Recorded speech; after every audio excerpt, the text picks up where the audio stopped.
श्री कृष्णचंद्र भगवान की जय। श्रीमद्भागवत महापुराण की जय। श्री वेदव्यास भगवान की जय। श्री शुकदेव भगवान की जय। परम पूज्य श्री स्वामी जी महाराज की जय। आइए भगवान के परम मंगलमय स्वरूप का हृदय में ध्यान करते हुए और जिह्वा से गान करते हुए भगवान की परम मंगलमयी लीलाओं में प्रवेश करें।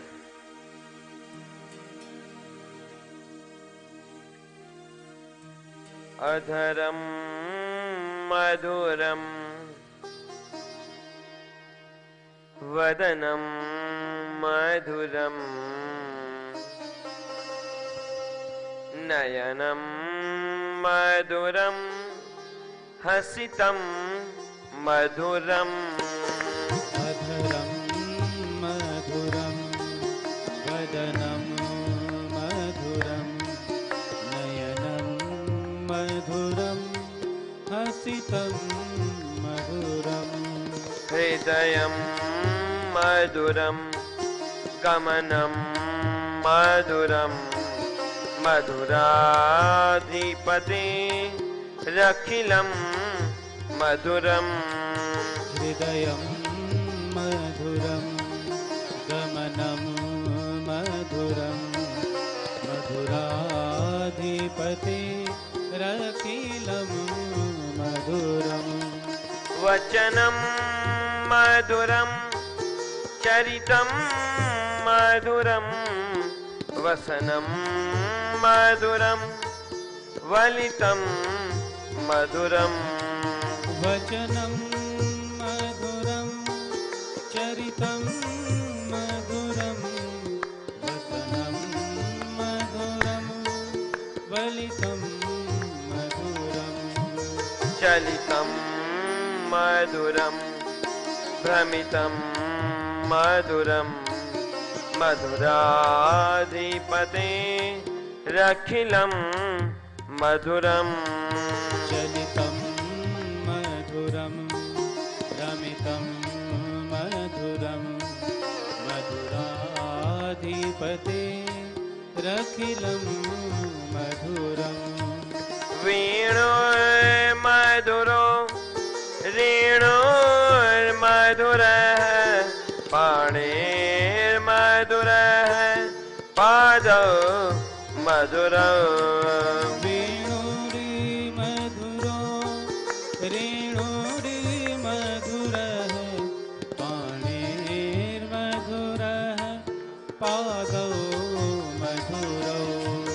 नित्यं मधुरं सख्यं मधुरं मधुराधिपते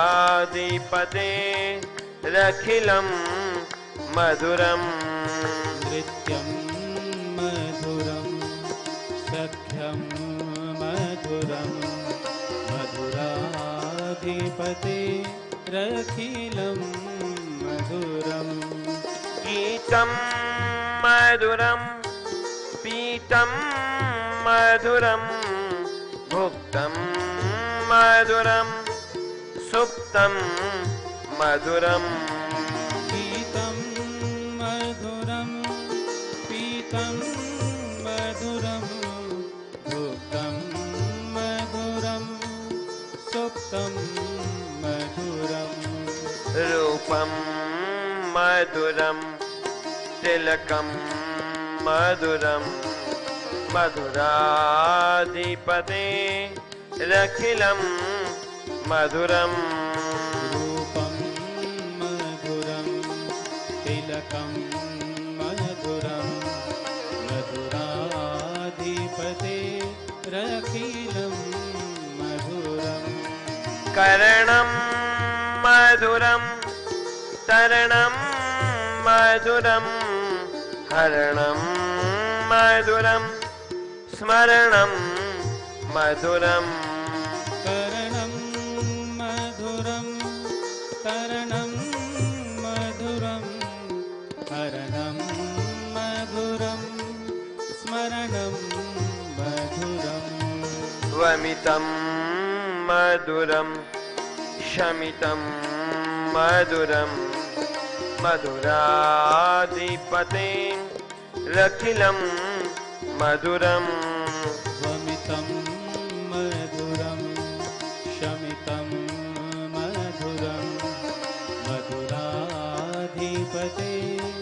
रखिलं मधुरम् गुंजा मधुरा माला मधुरा यमुना मधुरा वीची मधुरा गुंजा मधुरा माला मधुरा यमुना मधुरा वीची मधुरा सलिलं मधुरं कमलं मधुरं मधुराधिपते रखिलं मधुरम् सलिलं मधुरं कमलं मधुरं मधुराधिपते रखिलं मधुरम् गोपी मधुरा लीला मधुरा युक्तं मधुरं भुक्तं मधुरम् गोपी मधुरा लीला मधुरा युक्तं मधुरं भुक्तं मधुरम् दिष्टं मधुरं शिष्टं मधुरं मधुराधिपते रखिलं मधुरम् दृष्टं मधुरं शिष्टं मधुरं मधुराधिपते रखिलं मधुरम् गोपा मधुरा गावो मधुरा यष्टिर्मधुरा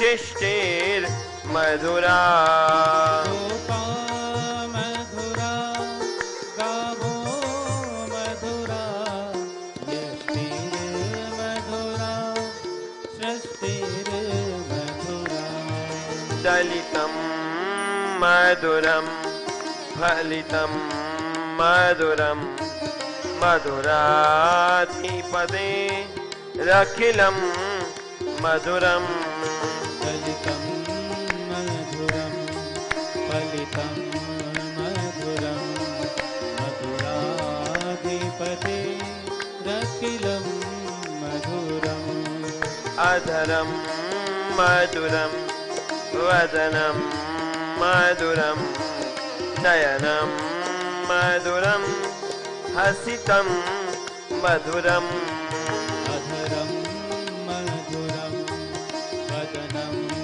मधुरं नयनं मधुरं हसितं मधुरम् योऽन्तः प्रविश्य मम वाक्यमिमां प्रसुप्ताम् सञ्जीवयत्यखिलशक्तिधर स्वधाम्ना अन्याश्च हस्तचरण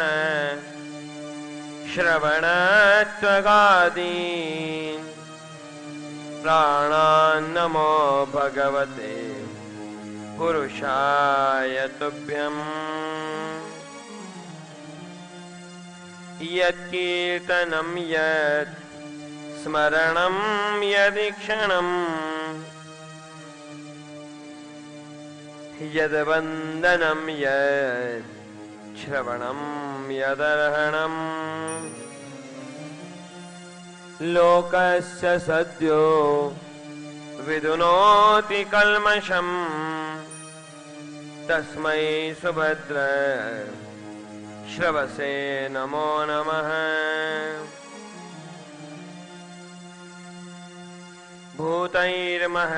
भूतैर्महद्भिर्य इमा पुरो विभु निर्मायशेते यदमुषु पुरुषः भुङ्क्ते गुणान् षोडश षोडशात्मकः सोऽलङ्कृशिष्ट भगवान् वचांसि मे।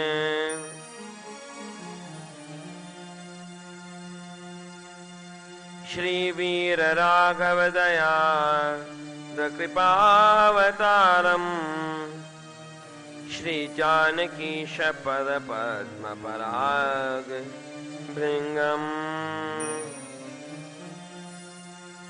श्री श्रीधरार्य चरणाम् भुजलग्नमौलिम् श्री देशिकार्य घनश्याम गुरुम् नमामः। वंशी विभूषित करान् नवनीरदावात् पीताम्बरात् अरुणबिम्बफलादरोष्ठात् पूर्णेन्दुसुन्दरमुखात् अरविन्दनेत्रात् कृष्णात् परं किमपि तत्त्वमहं न जाने। स्वसुखनिवृतचेतास् तद्व्युदस्तान्यभावो व्यजितरुचिरलीला कृष्टसारस्तदीयम्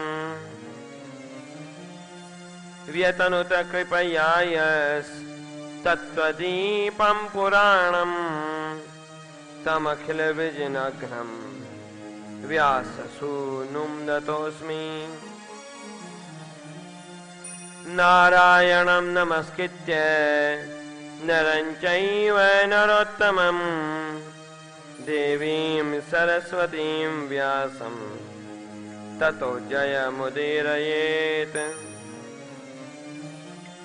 वाञ्छाकल्पतरुभ्यश्च कृपासिन्धुभ्य एव च पतितानां पावनेभ्यो वैष्णवेभ्यो नमो नमः। भक्ति भक्त भगवंत गुरु चतुरनाम वपुएक तिनके पद वंदन किए नासत विघ्न अनेक। श्री कृष्ण चंद्र भगवान की जय। श्रीमद् भागवत महापुराण की जय। श्री वेदव्यास भगवान की जय। श्री शुकदेव भगवान की जय। परम पूज्य श्री स्वामी जी महाराज की जय। समुपस्थित समस्त भगवत भागवत जन,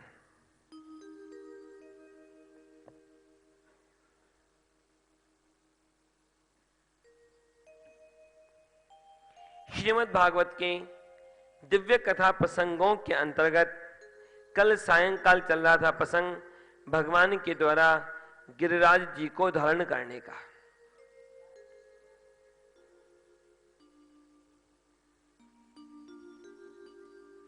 बड़ी अद्भुत लीला की भगवान ने गिरिराज को धारण किया अपने कनिष्ठिका अंगुली पर, छोटी अंगुली पर।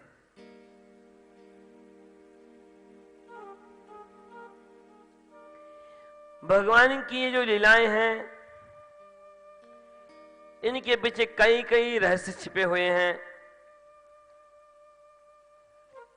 गिरिराज धारण की लीला के पीछे कई आध्यात्मिक तात्पर्य छिपे हुए हैं।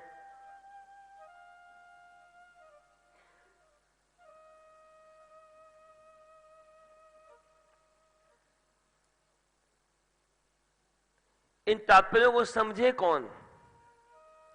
केवल क्लास में उपस्थित हो जाने से डिग्री नहीं मिल जाती।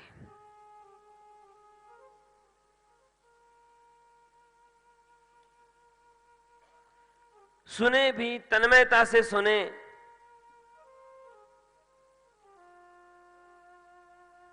और उसे समझे भी, मनन भी करे कि मतलब क्या है।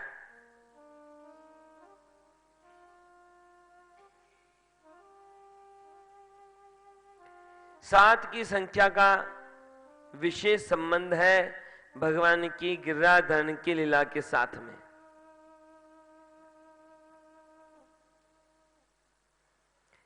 गिरिराज जी की लंबाई है 7 कोस की।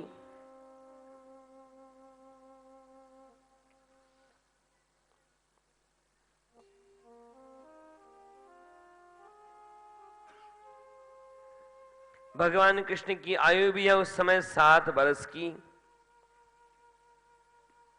और भगवान ने धारण किया था गिरिराज जी को, वो भी कितने दिन? 7 दिन। 7 कोस गिरिराज वपु, 7 बरस के श्याम, 7 दिना कर पे धर्यो, पायो गिरिधर नाम। इस 7 की संख्या क्यों जुड़ी है? बड़ी महत्वपूर्ण संख्या है यहां पर 7 की संख्या। यहां पर ये जो गिरिराज जी हैं, ये शरीर के प्रतीक भी हैं। लोगों को अहंकार होता है अपने शरीर का, अपने स्वास्थ्य का, अपने बल का, अपने शरीर के सामर्थ्य का, लेकिन भूल जाते हैं लोग कि ये सारा सामर्थ्य चुटकी बजाते 0 हो सकता है। इन सबको देने वाले, धारण करने वाले तो भगवान है। 7 दिन होते हैं, जैसे लगातार 7 दिन रात आते जाते रहते हैं, सोम मंगल बुध गुरु शुक्र शनि रवि। लेकिन वो जीवन जो बचा रहता है, इस शरीर में रोग होना आश्चर्य नहीं है, स्वस्थ रहना आश्चर्य है।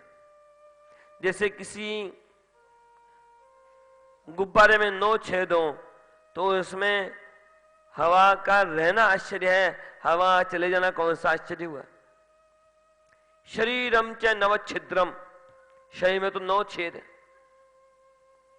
व्याधिग्रस्तम कलेवरम, शरीर व्याधि से ग्रस्त है, तो उपाय क्या?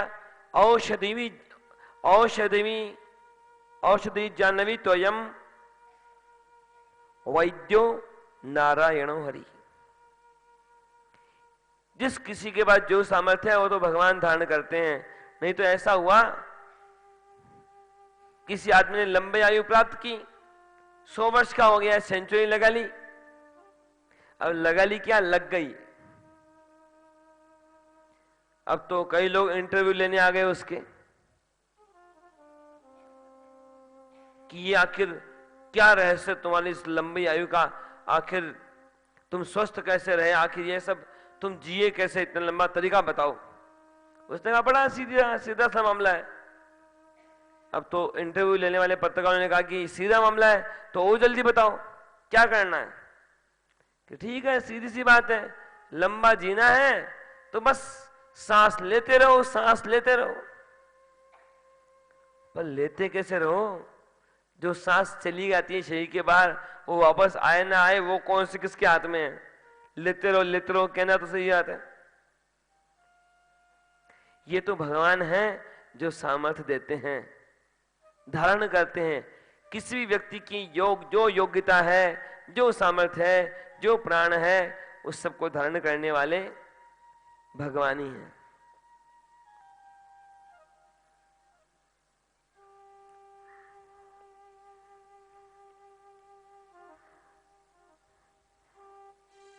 इधर अब तक जो जो लीलाएं की हैं भगवान ने, गिरिराज को भी धारण किया भगवान ने, और बाद में वरुण देवता की मान को भी भंग किया उसके लोक में जाकर के।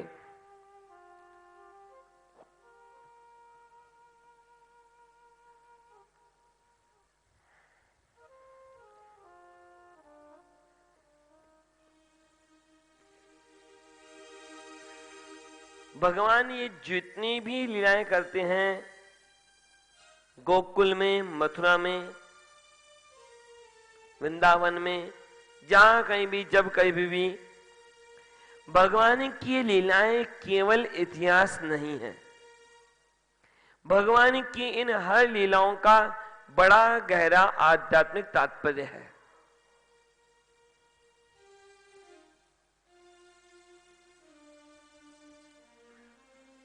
ये केवल इतिहास नहीं है। यदि ये केवल इतिहास होता तो हम इसका इस तरह से बार बार चिंतन नहीं कर रहे होते। इतिहास की किताब को तो एक बार पढ़ा जाता है और किनारे रख दिया जाता है। इतिहास को बार बार नहीं पढ़ा जाता। आप एक अखबार को दोबारा नहीं पढ़ते। अखबार को तो लोग हाथ लगाते हैं, अखबार को तो पूरा भी नहीं पढ़ा जाता, बस कुछ देख लिया गया और बाकी रख दिया गया। परंतु ये श्रीमद् भागवत केवल इतिहास नहीं है, बड़े गहरे आध्यात्मिक तात्पर्य छिपे हैं इसके अंदर। इसलिए बार बार जितना गहरा हम इसमें उतरेंगे, जितनी गहरी डुबकी लगाएंगे, उतना कीमती मोती मिल जाएगा हमको इसके अंदर डुबकी लगाने पर।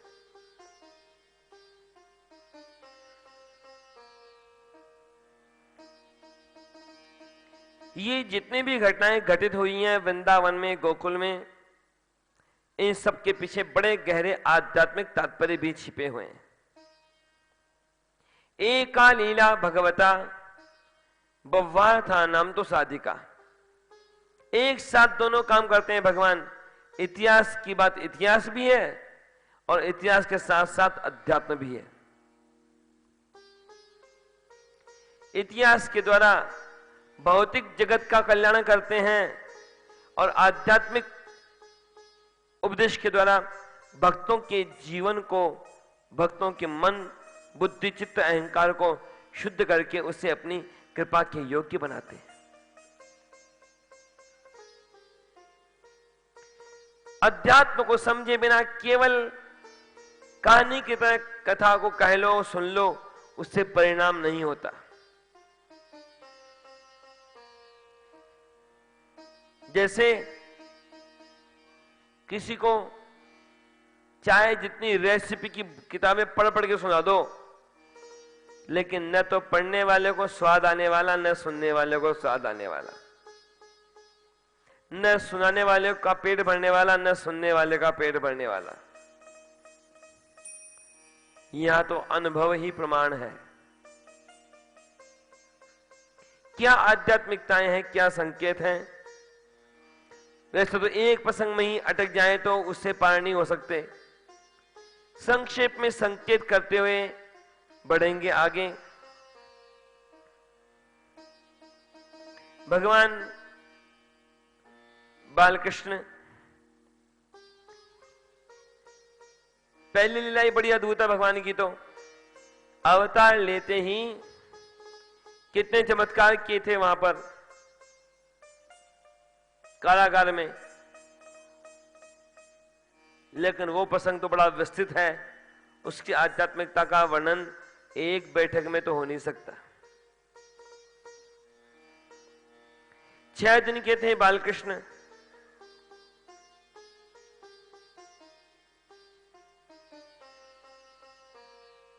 पूतना का संहार किया।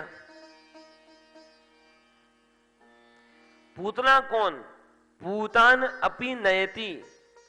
अपने आप को जो बड़े पवित्र में समझते हैं कि मैं तो बड़ा परम पावन हूं, परम पवित्र हूं, मुझे तो पाप छू नहीं सकते, ऐसों को भी पकड़ के ले जाती है पूतना।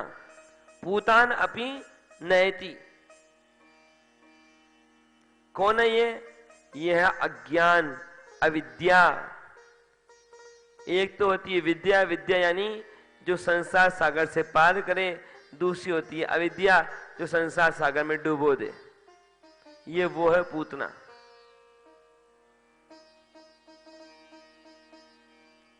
भगवान ने इस पूतना को नष्ट किया। शक्टासुर था, बालकृष्ण 3 महीने के थे तब आया था शक्टासुर।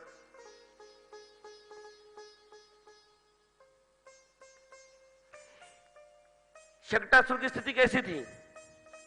केवल एक दृश्य ध्यान कीजिए। छकड़ा था ऊंचा और बालकृष्ण थे नीचे पल्ले में लेटे हुए। छकड़े में क्या क्या रखा था? छकड़े में रखे थे मटकियां रखी थी, सामान रखा था। बड़ा गहरा तात्पर्य है यहां पर कि भगवान तो नीचे हो जाएं और संसार की वस्तुएं ऊंची हो जाएं, भगवान की उपेक्षा हो जाए और संसार से अपेक्षा हो जाए। यह है संसार की कामना, यह है समझ लो शक्तासुर आ गया घर में, आ गया हृदय में। लोगों का ध्यान था मैया यशोदा को उस समय में कि लोग आएंगे, बस कन्हैया को किनारे लेटा दूं। लोगों के पीछे भगवान की उपेक्षा, तो कल्याण नहीं हो सकता। फिर तो संसार की गाड़ी उलट जाती है, टुकड़े टुकड़े हो जाती हैं, पहिए पहिए बिखर जाते हैं। तृणावर्त आया था, तृणावर्त था रजोगुण। कैसे था रजोगुण? वह संस्कृत में रज कहते हैं रजोगुण को भी, और रज कहते हैं मिट्टी के कण को भी।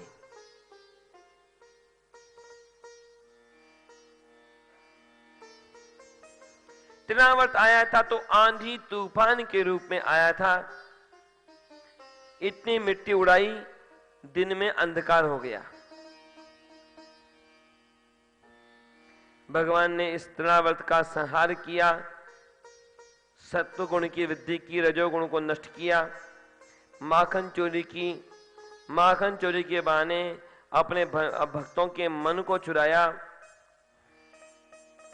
मटकी फोड़ी, ये आसक्ति का प्रतीक है। आसक्ति की मटकी फोड़ी। जब संसार की आसक्ति नष्ट होती है तो भगवान भी बंध जाते हैं। बकासुर का वध किया। बकासुर क्या है?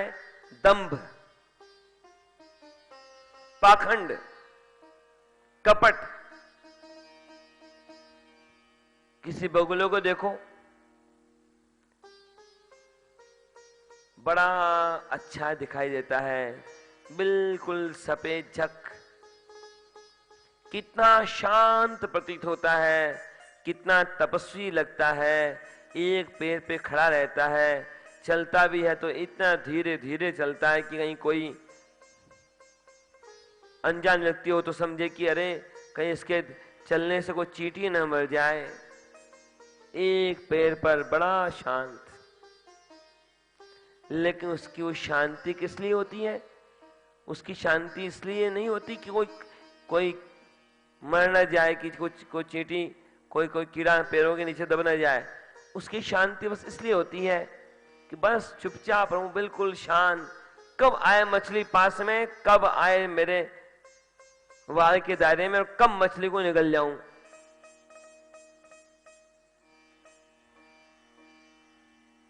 सारी सात्विकता, सारी उसकी शांति केवल मछली को खाने में है। यह है कपट, यह है बक, यह है दंभ। दंभ का प्रतीक है बकासुर। भगवान के दिए हुए आदेश तो यह है कि भगवान के नाम का जप करो। उसने भगवान का नाम तो नहीं जपा, बल्कि भगवान को मुंह में धरने चला।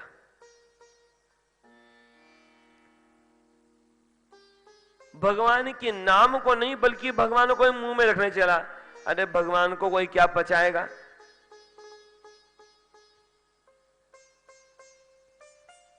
जिनकी वक्र भ्रुकुटी के बल से सागर सप्त उछलते देखा।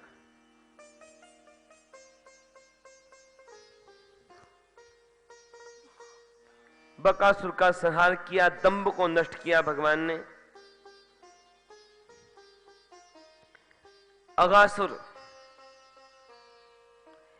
न हन्यते भोगम विना। अग किसे कहते हैं? पाप को कहते हैं, क्योंकि पाप भोगे बिना नहीं कटता। न हन्यते भोगम विना। कई बार संसार में लोगों को भ्रम होता है कि कुछ पाप भी कर लो, कुछ पुण्य भी कर लो, प्लस माइनस बराबर हो जाएंगे, लेकिन बात ऐसी नहीं है। संसार में तो आय और व्यय का हिसाब किताब बराबर आपस में करके बैलेंस देख लिया जाता है कि बैलेंस कितना बचा, पर ये जो पाप और पुण्य है ये आपस में कटते नहीं है। पुण्य भी भोगना है और पाप भी भोगना पड़ेगा। बल्कि पुण्य में तो ऐसा है कि पुण्य आप बांट सकते हैं। जैसे कोई आपको पुरस्कार मिले तो आपकी इच्छा है तो आप पुरस्कार स्वीकार करो, नहीं इच्छा मत करो, मना कर दो कि नहीं लूंगा पुरस्कार। ले भी लें तो आपकी इच्छा है तो आप वो पुरस्कार आगे किसी को दे सकते हैं कि ये लो, ये इतने रुपए पुरस्कार में मिले, ये चीज मुझे पुरस्कार में मिली, ये तुम संभालो। लेकिन कल को कोई दंड मिले कि तुमने ये अपराध किया, ये दंड किए, ये दंड तुम्हारा, तो दंड में तुम इनकार नहीं कर सकते कि मेरी इच्छा नहीं है भी दंड भोगने की। ये नहीं कर सकते कि मुझको भी समय नहीं है तो इसको, ये मेरा ये चपरासी है, इसको ले जाओ दंड भोगने के लिए। दंड तो खुद को भोगना पड़ता है। पुण्य बांटा जा सकता है पर पाप तो खुद ही भोगना पड़ता है। ये अगासुर था पाप, इसे भी नष्ट किया था भगवान ने। दावाग्नि लगी थी, दावाग्नि है संसार के ताप का प्रतीक।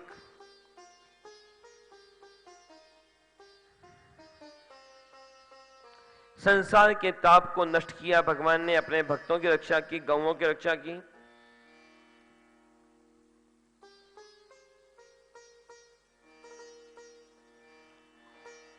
काली नाग का मर्दन किया भगवान ने, यानी अपने भक्तों के हृदय रूपी सरोवर में रहने वाले काम, क्रोध, लोभ, मोह जैसे दोषों को निर्काल बाहर किया।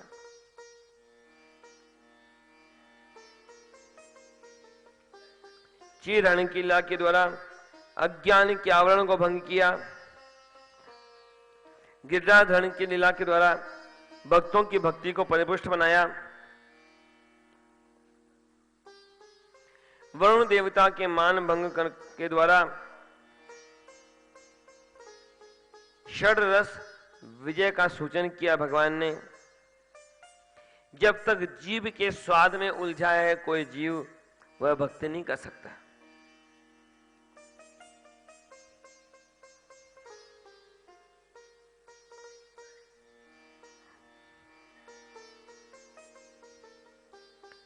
भगवान ने इन सब लीलाओं के द्वारा अपने भक्तों की भक्ति को परिपुष्ट बनाया, कृपा का पात्र बनाया।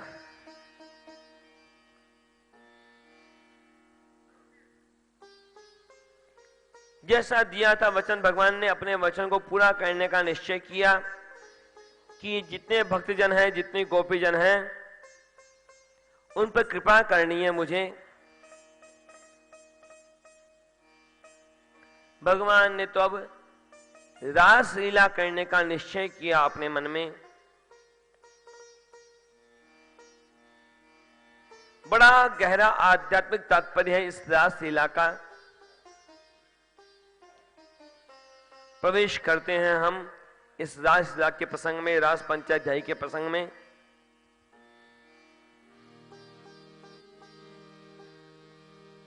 इस रास पंचाध्यायी के प्रसंग के बीच में, मध्य में गोपी गीत का प्रसंग भी रहेगा, तो उस समय सब मिल के गाने का प्रयास करेंगे।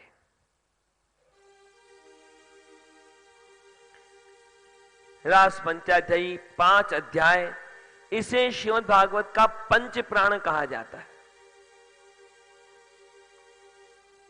भगवान पिता रात्रि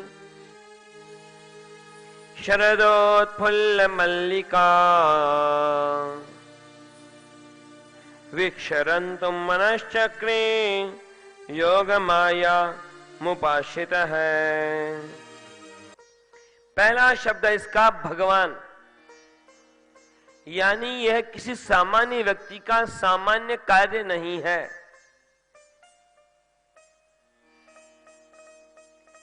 सामान्य व्यक्ति का सामान्य कार्य समझ करके वैसे बुद्धि से काम न करें हम, ये भगवान की लीला है। भगवान की भक्तों की जो श्रेणी है, उस श्रेणी में जाकर के चिंतन करें हम इस लीला का।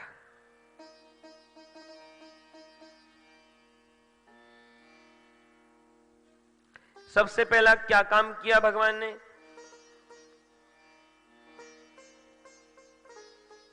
शरद पूर्णिमा की रात्रि का समय,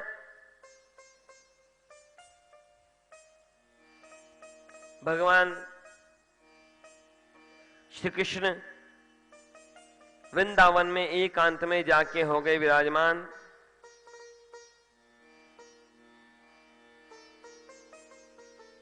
और सबसे पहले एक नए मन का निर्माण किया। वीक्षरंतुम मनश्चक्रे। मनश्चक्रे क्यों बनाया मन भगवान ने? क्या मन नहीं है उनके पास में?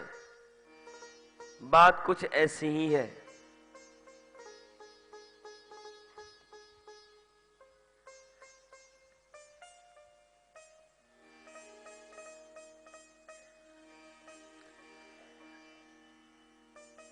श्रीमद् भागवत में जहां जहां भी गंभीर प्रसंग आता है कोई, वहां वहां भगवान एक नए मन की रचना करते हैं, निर्माण करते हैं, फिर आगे का काम करते हैं। क्यों नहीं है भगवान के पास मन?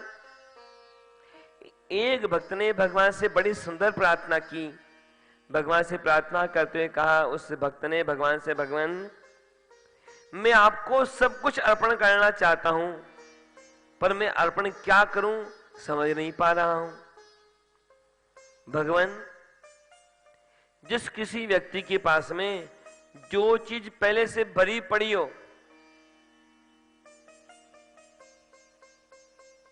जैसे किसी की यहां पर खूब बड़ा आम का बगीचा हो, अब उसे कोई आम की टोकरी भेज दे 5-10, तो क्या महत्व। जिसकी खुद की कोई कपड़ों की बड़ी दुकान हो, उसको कोई 1-2 थान भेज दे भेंट में, तो क्या मतलब। तो भगवान, हीरे मोती अर्पण करना चाहता हूं मैं आपको, लेकिन आप तो रहते हैं समुद्र में, और वह समुद्र कहलाता है रत्नाकर, रत्नों का निवास, रत्नों का भंडार। रत्नाकरस्तव गृहम गृहिणी च पद्मा, किम देयमस्ति भवते जगदीश्वराय। राधा गृहीत मनसे मनसे च तुभ्यं, दत्तम मया निज मनस्तदिदं गृहाण।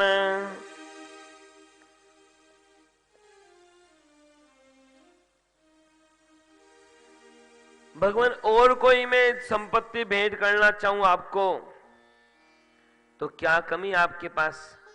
आपके पास तो स्वयं लक्ष्मी जी विराजमान है। का कमी जाके रामधनी, स्वयं लक्ष्मी जी विराजमान है। सारे संसार को देने वाले लक्ष्मी जी आपके यहां विराजमान है, तो मैं क्या सोना चांदी अर्पण करूं? हाँ भगवान, और सब कुछ भले ही आपके पास में है, पर मुझे पता लग गया एक चीज नहीं है आपके पास में, मन नहीं है आपका आपके पास में। कि कैसे नहीं है? कि भगवान, भक्तों का मन लगा रहता है आप में, और आपका मन लगा रहता है अपने भक्तों में, इसलिए मन नहीं है आपके पास में। इसलिए भगवान, आप तो मेरे मन को स्वीकार कीजिए अपने चरणों में। इसी की कमी थी आपके पास, इसे ही स्वीकार कर लीजिए आप।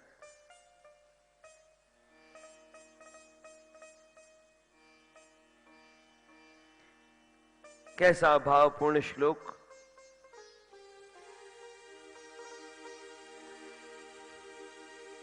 भगवान ने नए मन का निर्माण किया और एकांत में जाकर के अपनी वंशी को अपने कर कमलों में लिया, अपने होठों से लगाया और बड़े मधुर स्वरों से आलाप करने लगे। गायन के माध्यम से संसार के हर जीव को पुकारने लगे भगवान कि अरे कब तक अटके रहोगे संसार में, अब तो लौट के आ जाओ वापस मेरे पास।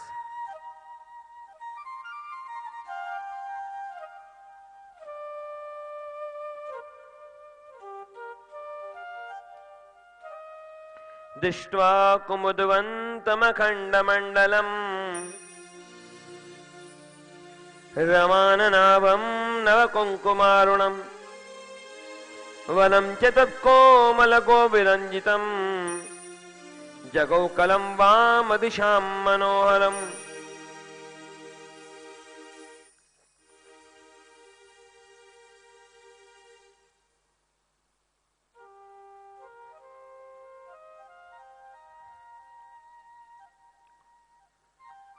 दूर दूर तक भगवान के वंश की ध्वनि पहुंची।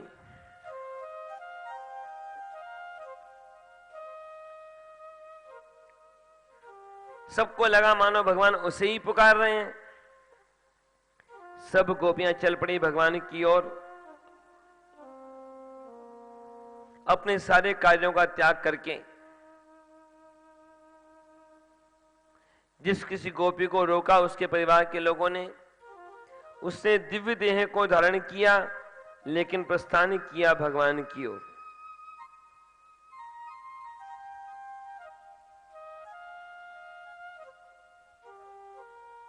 कोई गोपी उस समय दूध कर्म कर रही थी। भगवान की वंशी की ध्वनि सुनी जैसे ही उसने दूध की ओर देखा और कह दिया कि अरे दूध, तुम तो खुद अग्नि के ताप से व्याकुल हो रहे हो, उबल रहे हो, उफन रहे हो। तुम क्या बचाओगे हमें संसार के ताप से? संसार के ताप से तो केवल हमारे कन्हैया ही बचा सकते हैं। कोई गोपी उस समय स्नान कर रही थी। भगवान की वंशी की ध्वनि सुनी, जल पात्र को एक तरफ रख दिया, कह दिया अरे पानी, तुमसे तो केवल शरीर का मेल दूर होता है, मन के मेल को तो केवल कन्हैया ही दूर कर सकते हैं।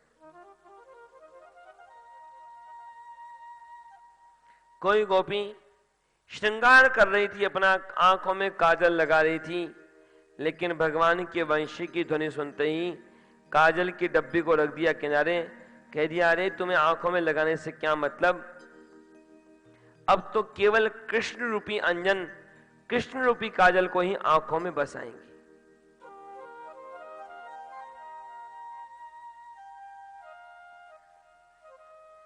गोपियां पहुंची भगवान के सम्मुख। भगवान ने स्वागत किया गोपियों का। स्वागतम वो महाभागा प्रियम किम करवाणि वह व्रजस्यानामयं कच्चित् ब्रूतागमन कारणम्।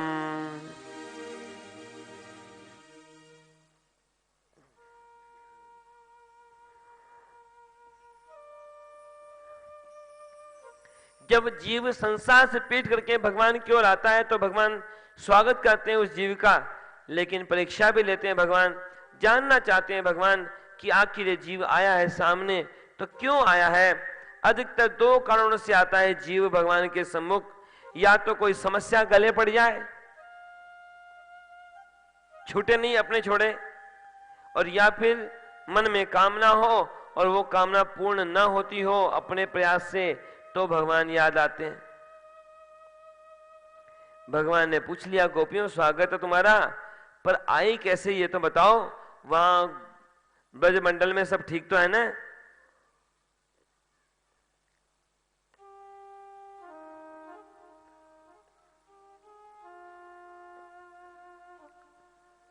गोपियों ने कहा भगवान आप कैसे कहते हैं कि क्यों आई, आपने बुलाया इसलिए आई।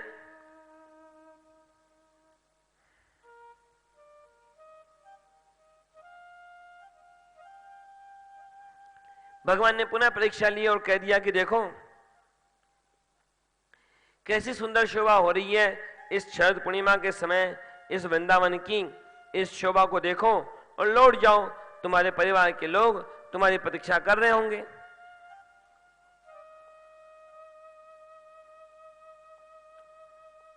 गोपी ने कह दिया भगवान हम लौटने के लिए नहीं आई। भगवान ने और परीक्षा ली, अलग अलग पुराणों के, अलग अलग शास्त्रों के अलग अलग अनेक अनेक उदाहरण देकर के समझाया कि स्त्री का परम धर्म है परिवार का ध्यान रखना, पति की सेवा करना।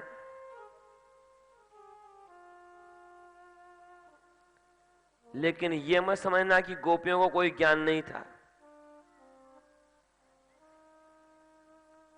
गोपियों को यदि भगवान के स्वरूप का ज्ञान न होता और बिना स्वरूप के ज्ञान के वो आती तो ये भक्ति नहीं थी, उन्हें भगवान के स्वरूप का ज्ञान था।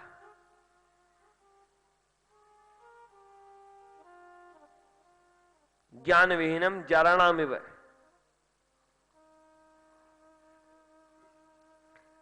नारद भक्ति सूत्र में स्पष्ट कहा गया कि ज्ञान पूर्वक भक्ति।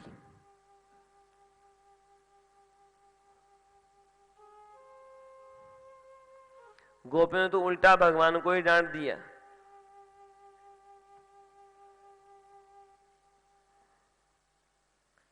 कि भगवान पहले हमारे प्रश्न का उत्तर दीजिए आप, कि क्या प्रश्न। गोपियों ने कहा कि आप कह रहे हैं भगवान कि जाओ परिवार का ध्यान रखो। भगवान ऐसी घटना हुई कहीं पर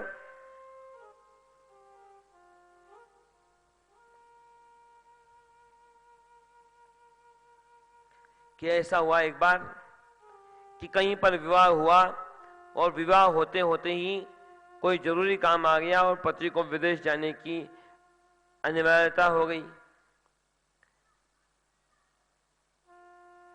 पति ने पत्नी से कह दिया चिंता करो मत, जल्दी वापस आ जाऊंगा। पत्नी ने साथ चलने के लिए आग्रह किया तो पत्नी ने कह दिया नहीं नहीं जाना तो अकेले पड़ेगा।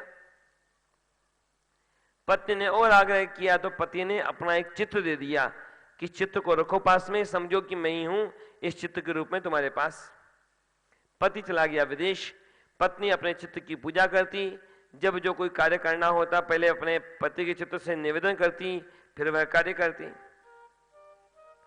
गोपियों ने कहा कि देखिए भगवान, वह पत्नी तो घर का द्वार बंद करके अपने पति के चित्र की पूजा कर रही थी, उधर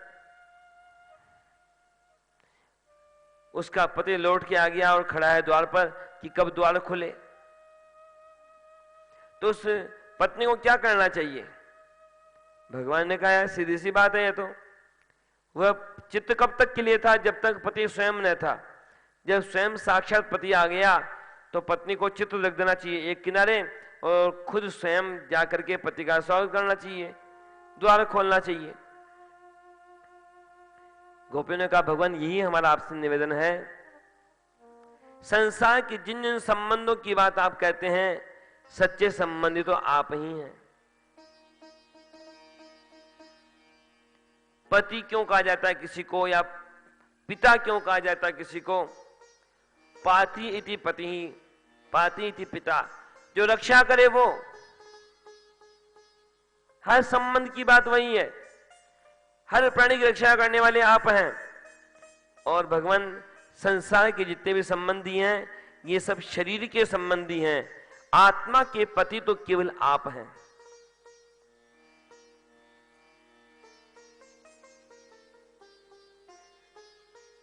गोपियों के हृदय की भावना बड़ी उच्च।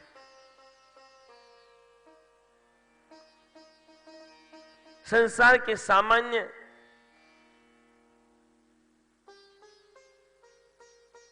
लोभी लोग, कामनाओं के दास लोग, वे नहीं समझ सकते भगवान के इन भक्तों के हृदय के भाव को।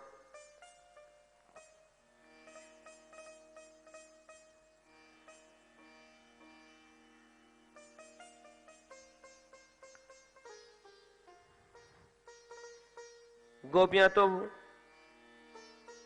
ब्रह्मा से प्रार्थना करते हुए यहां तक कहती हैं कि देखो ब्रह्मा, यदि इस शरीर से इस जन्म में भगवान की सेवा का अवसर न मिले तो मृत्यु के बाद में भी इस शरीर में जो पंच महाभूत हैं, पंच तत्व हैं, वे पंच तत्व मिल जाएं भगवान की सेवा में।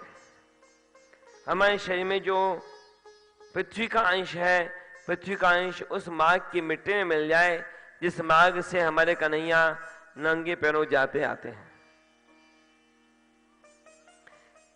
हमारे शरीर में जो जल का अंश है वह जल का अंश मिल जाए उस सरोवर के जल में, जिस सरोवर में हमारे कन्हैया स्नान करते हैं। हमारे शरीर में जो अग्नि का अंश है वह अग्नि का अंश मिल जाए उस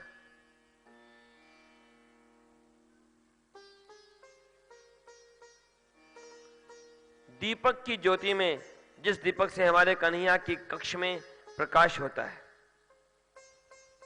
हमारे शरीर में जो वायु का अंश है वह वायु का अंश मिल जाए उस पंखे की हवा में, जिस पंखे से हवा करके हमारे कन्हैया के पसीने को दूर किया जाता है।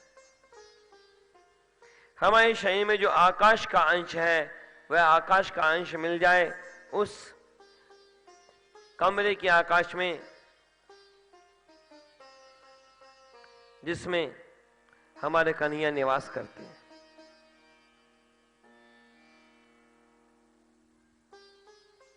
संसार के सामान्य विषयी लोग क्या जान पाएंगे उनके हृदय के भावों को, उन गोपियों के भावों को।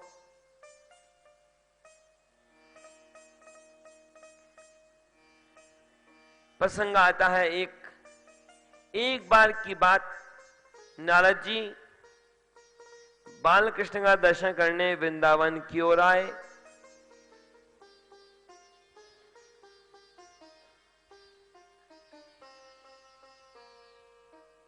अब तो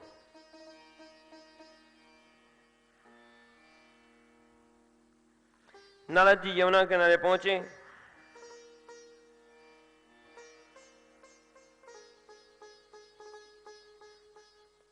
यमुना किनारे जो आए, उन्होंने देखा कि एक गोपी पालथी लगा करके, कमर सीधी करके, आंखें बंद करके पता नहीं क्या ध्यान लगा रही है। नारद जी को आश्चर्य हुआ। नारद जी ने कहा, गोपी क्या कर रही हो तुम?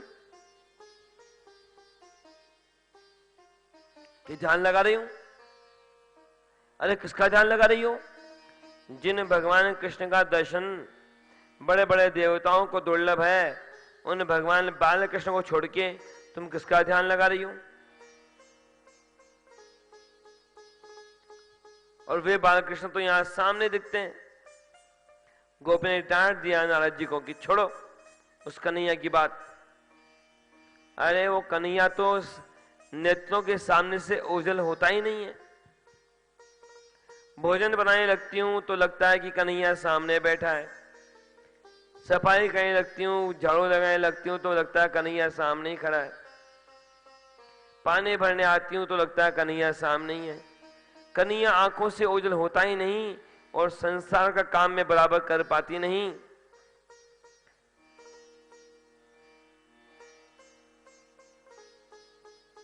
अरे उस कन्हैया को तो मन से निकालना है, इसी के लिए तो ध्यान लगा रही हूं, पर वो तो निकलता ही नहीं है मन से। कैसी विचित्र बात।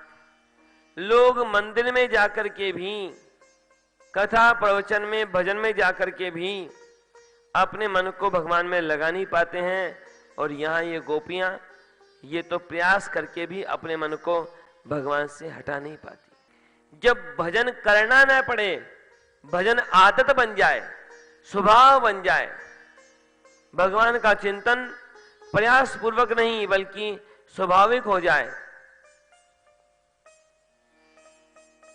तो भजन की श्रेष्ठता है। और वही अवस्था है इन गोपियों की।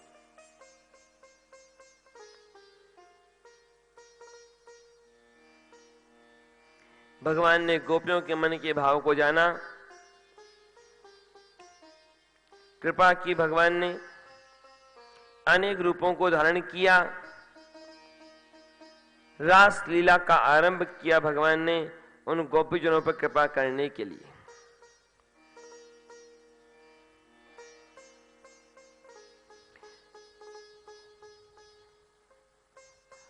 बाहु प्रसार पैरंब कराल कोरु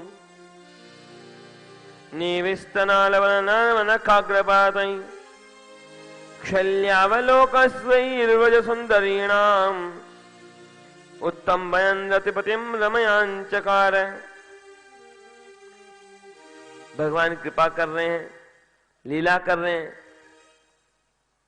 लेकिन कभी कभी विडंबना हो जाती है, बल्कि कभी कभी क्या, बल्कि अधिकतर भगवान की कृपा का दुरुपयोग करते हैं लोग। भगवान तो करते हैं कृपा, लोग समझ लेते हैं अधिकार। गोपियों के मन में आया कि देखो, कहने का तो ये ईश्वर है, भगवान है, लेकिन जैसा हम कहती हैं वैसा नाच के दिखा रहा है ये कन्हैया, तो हमसे बढ़ के कौन।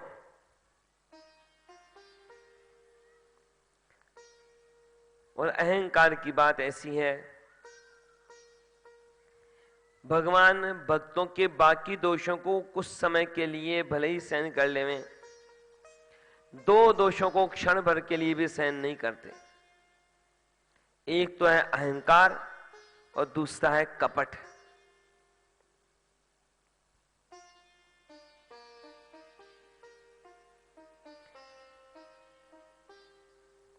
भगवान की प्राप्ति का मार्ग सीधा है पर सकरा है। वहां व्यक्ति अकेला जा सकता है, लेकिन अहंकार की पोटली को गले बांध करके, पीठे बांध के वहां प्रवेश नहीं कर सकता। प्रेम गली अति साकरी, तामे दो न समाये।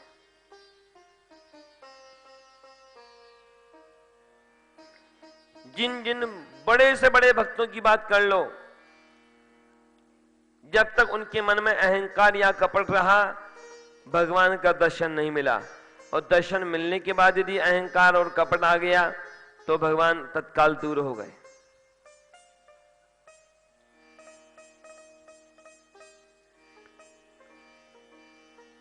सुनहु राम कर सहज सुबाऊ, जन अभिमान न राखई काहू। दोनों बातें नहीं बन सकती। एक तलवार रहती है, दो तलवार नहीं रहती।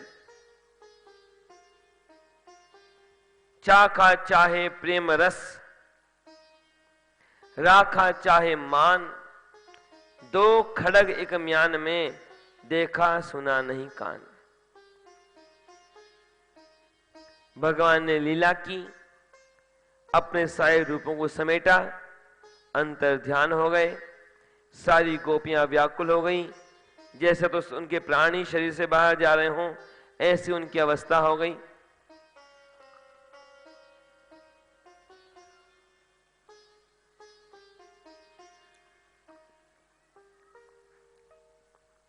सब ढूंढने लगे भगवान को, यहां वहां कहां नहीं। किससे न पूछा जड़ चेतन पशु पक्षी,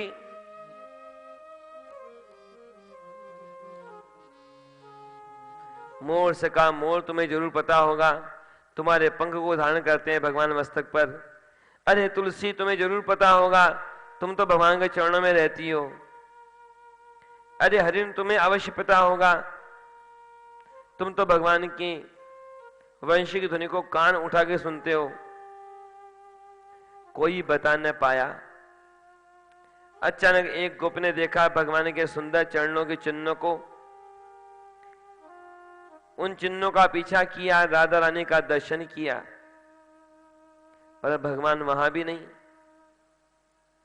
राधा रानी ने कह दिया क्या कहूं, तुम्हारे मन में आया मान, अभिमान आया तुम्हारे मन में, तुम्हारे मन में अभिमान आया, अहंकार आया, और कुछ मेरे मन में मान आ गया।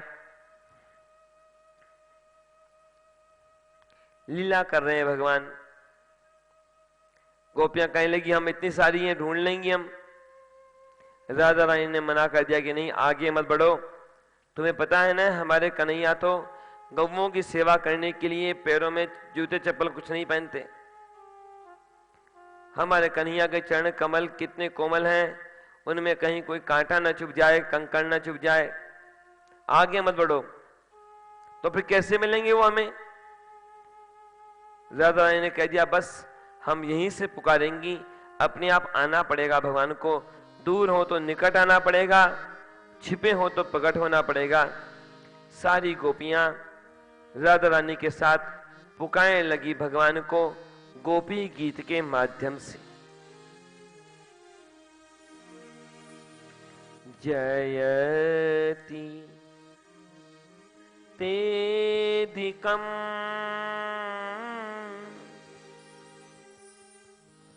जन्मना व्रजः श्रयत इंदिरा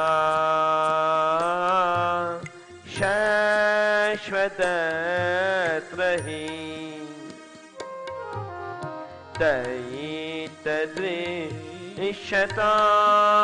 तयितदृश्यतां दीक्षुता वकास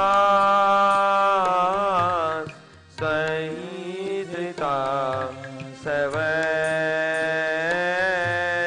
त्वां विचिन्वते शरदुदाशये साधुजा सत् सरसिजो दर श्रीमुषा दृशा सुरतनाथ ते शुल्कदा सिका त्वयि व्रतो नेह किं वद विषजलाप्यया व्यालराक्षसा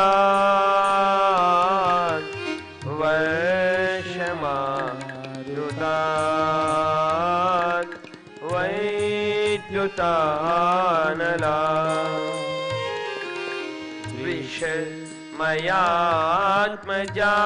विषमयात्मजान् विश्वतो भयान् ऋषभते वयम्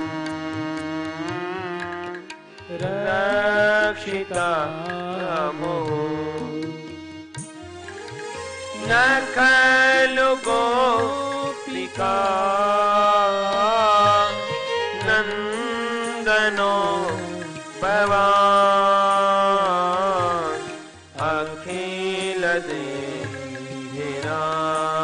अखिलदेहिनाम् अन्तरात्मदिक् विखन साधितो विश्वगुप्तये सख उदेवान् सात्वतां कुले विरचिता वयम् वृष्णिधुर्यते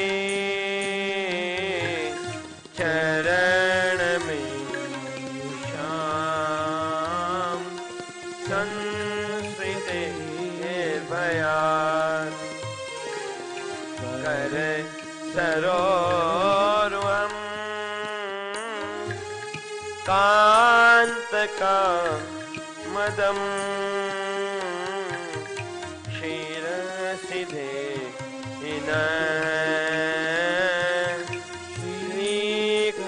श्रीकरगृहम् व्रज जनादिहन् वीरयो शितां निज जन स्मय द्वंसनस्मित भज सखे भवत् किंकरी स्मनो जलरोहनम् चारुदर्शय प्रणतदेहिनां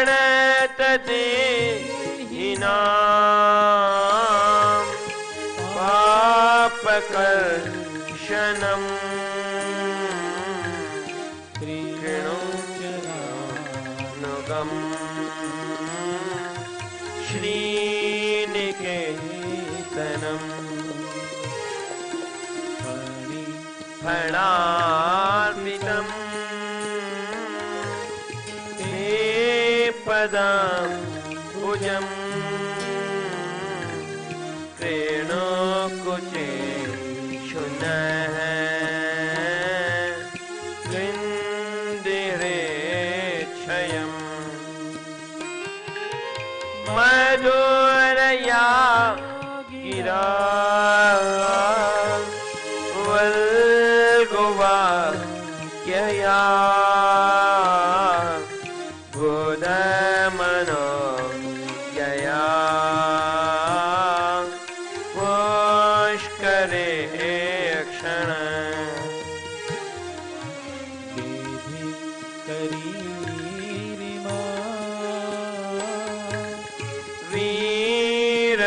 वीरमुह्यति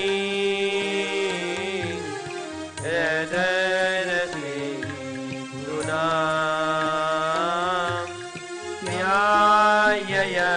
ध्याययस्वनः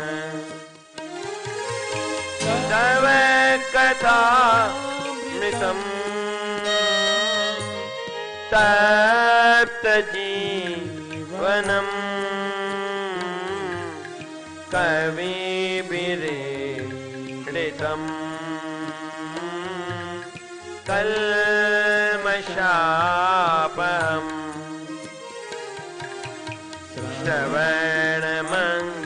श्रवणमङ्गलम् श्रीमदाततम्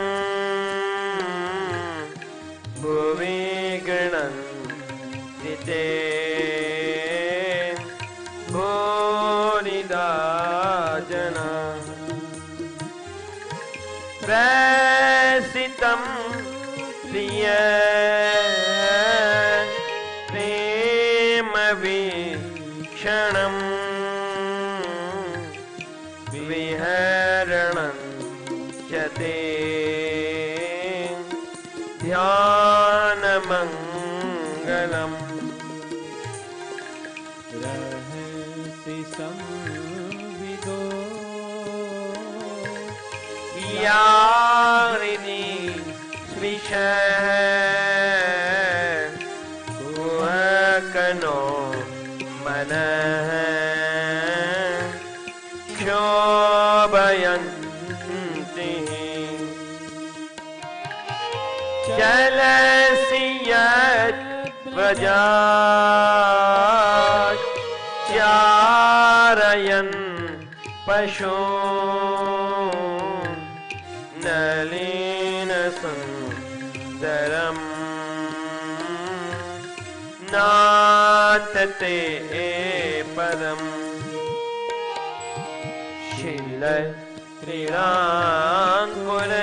शीलक्रीडाङ्कुलैः सीदति दिनः कलिलतां मनः कान्तगच्छति दिनपरीक्षये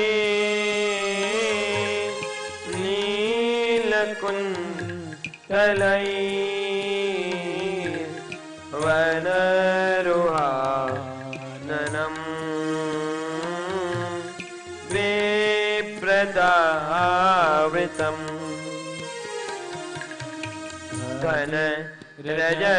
घनरजस्थलम् दर्शयन्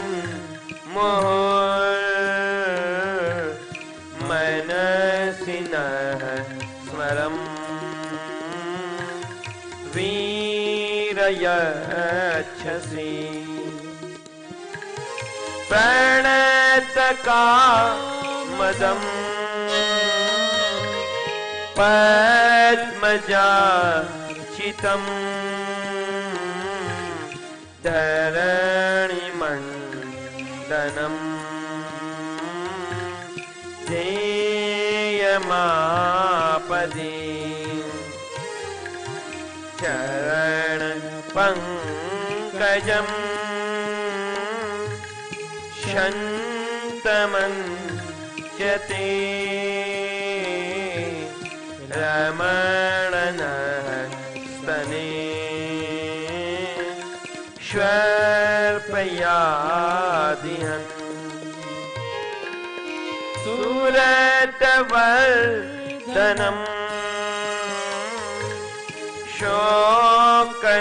शोकनाशनम् स्वरितवे ऋणा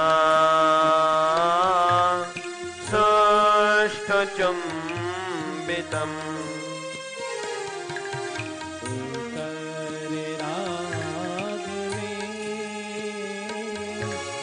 मारणं नृणां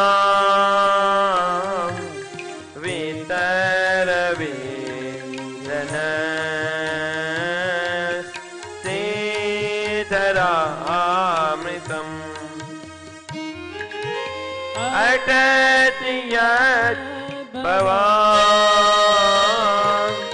अन्निकाननम्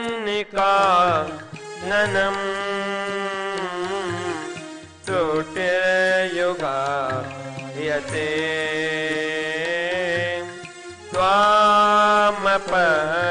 त्वामपश्यताम् कुटिलकुन्तलम् श्रीमुखं च ते जड उदीक्षताम् पक्ष्मकृत्विषाम् पतिसुतान् वयं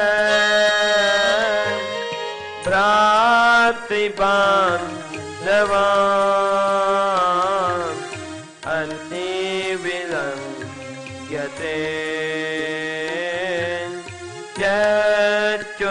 त्यच्युतागता विदस्तवो गीतमोहिता गीतवयो शितः कस्त्यजेन्निशि रसि संविदम् रेच्छयो दयम् प्रहसिताननम् प्रेमवीक्षणम् प्रिय दुरः श्रियो वीक्षधामते मोरते स्पृहा मुह्यते मन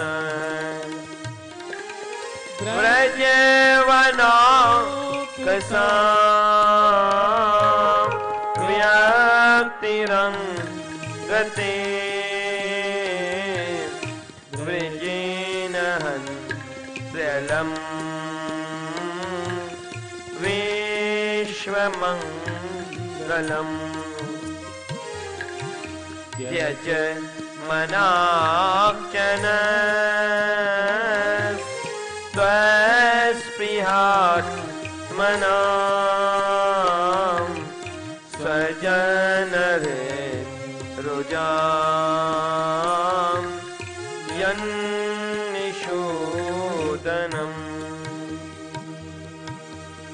यत्ते सुजातचरणां बुरुहं स्तनेषु भेदाशनै प्रियदधे महिकर्कशेषु तेनाटवीमटसि तद् व्यथतेन किंस्वेद् कुर्वादिभिर्भ्रमति धीर् भवदायुषां नः इति गोप्य प्रगायन्ते प्रलपन्तश्च चित्रधाम रुरुदु सुस्वरं राजन् कृष्ण दर्शन लालसा तासामाविरबुच्छौरी स्मयमान मुखाम्बुजः पीताम्बरधर स्रग्वी साक्षान् मन्मथ है। बारंबार पुकारा गोपियों ने भगवान को। जो कुछ कह सकती थी सब कुछ कह दिया गोपियों ने भगवान से।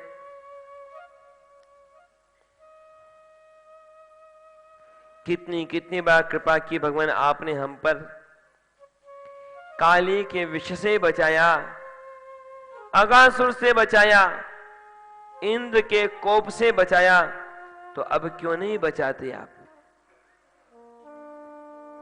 सारे संबंधों का त्याग कर दिया हमने भगवान आपके लिए, तो फिर आपने हमारा त्याग क्यों कर दिया?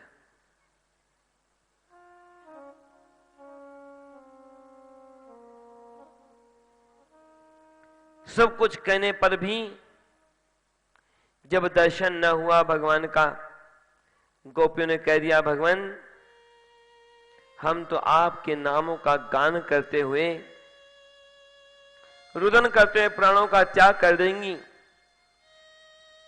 भगवान के नामों का गान करते हुए जब अपने ज्ञान का, अपने प्रयास का भरोसा छोड़ के जब गोपियों ने पुकारा भगवान को, कृपा तो करनी थी भगवान को। तत्काल भगवान वहीं गोपियों के मध्य में प्रकट हो गए। श्री कृष्णचंद्र भगवान की जय।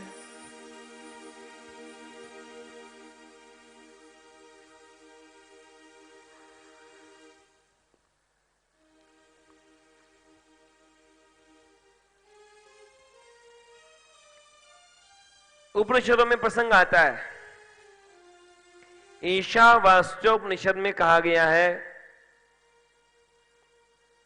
कि ईश्वर कहां है, तो कहा गया तद्दूरे तदंतिके।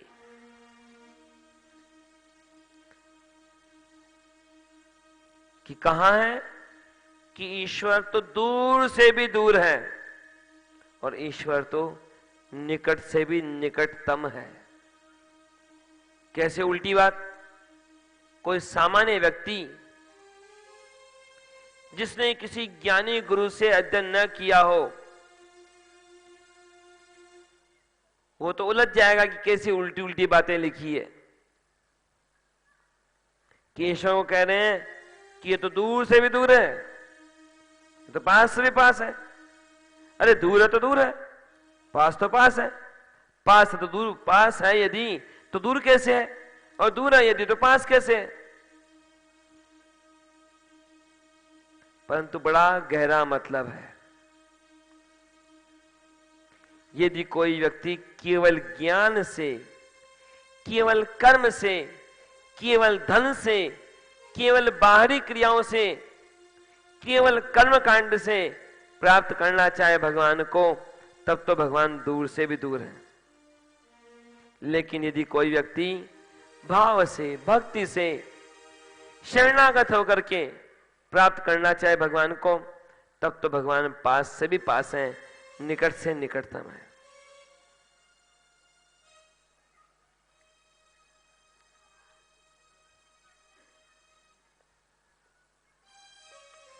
कृपा की गोपियों पर भगवान ने।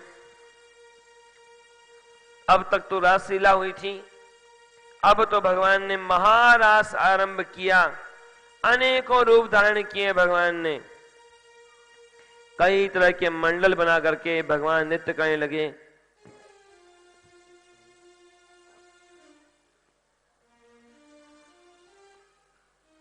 इत्थम भगवतो गोप्य है श्रुत्वा वाच सुपेशला जहुर्विरजं तापं तदंगोपचिताशिषः तत्रारभत गोविंदो रासक्रीडा मनोव्रतैः स्त्रीरत्नैरन्वितैः पीतैः रन्योन्याबद्ध बाहुभिः।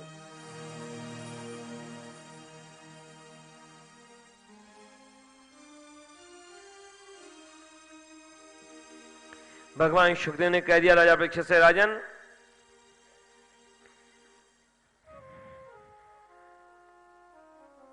भगवान ने उन गोपीजनों पर कृपा की, भक्तजनों पर कृपा की। एक ही रात्रि, शरद पूर्णिमा की रात्रि, उसे भगवान ने ब्रह्मा की रात्रि के समान विस्तृत बना दिया।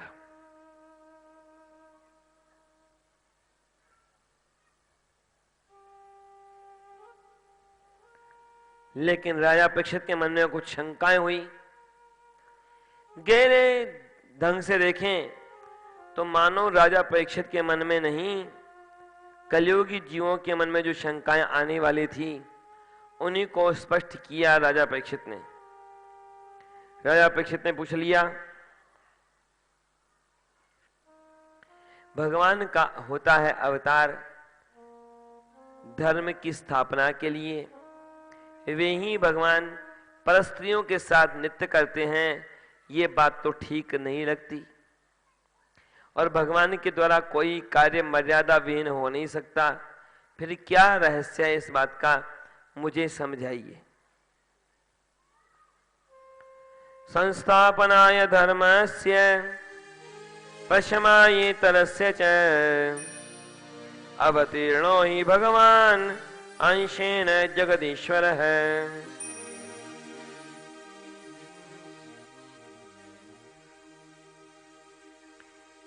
भगवान शुकदेव ने स्पष्ट कह दिया, देखो राजन, पहली बात तो तुम यह समझ लो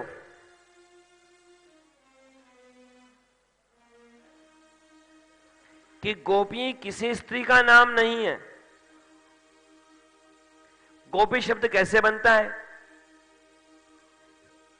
जो शब्द जिस भाषा का हो उस भाषा के व्याकरण को समझे बिना उस शब्द को ढंग से नहीं समझ सकते। किसी को स्पेलिंग तो आए नहीं शब्द की और अर्थ बताने चले तो क्या मतलब हुआ?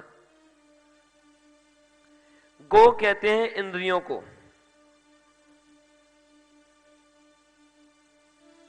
गोभी ही इंद्रिय ही भगवत रसम पिबती यासा गोपी। अपनी कर्मेंद्रियों के द्वारा, अपनी ज्ञानेंद्रियों के द्वारा जो भगवान के भक्ति रस का पान करे वह हर प्राणी, चाहे स्त्री चाहे पुरुष, वह सब गोपी है।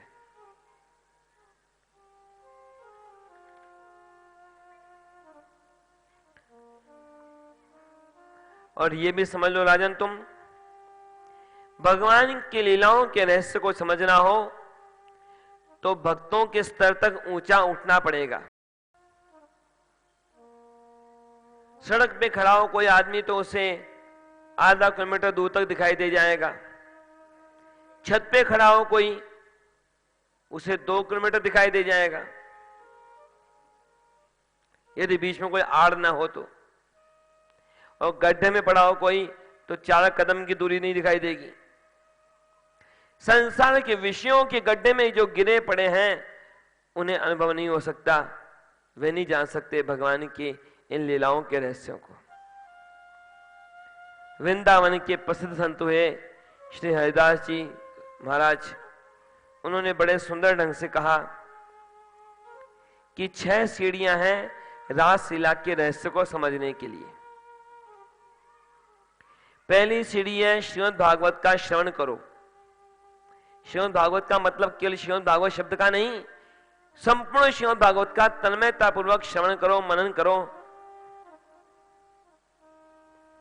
दूसरी सीढ़ी कि नवदा भक्ति का आचरण करो जीवन में। तीसरी सीढ़ी कि गुरु के शरणागत हो जाओ। गुरु भी कैसा? जो ज्ञानवान हो, जो भक्तिमान हो। नहीं तो यहां तक कहा गया है ज्ञानहीनम गुरुम प्राप्य कृतम जन्म निरर्थकम। जिस गुरु को ज्ञान नहीं भगवान के स्वरूप का, ऐसे गुरु को प्राप्त करके लोग अपने जीवन को व्यर्थ कर लेते हैं।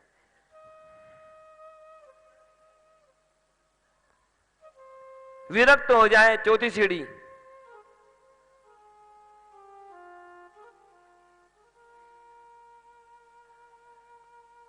विरक्त का मतलब बाहरी रूप से नहीं, केवल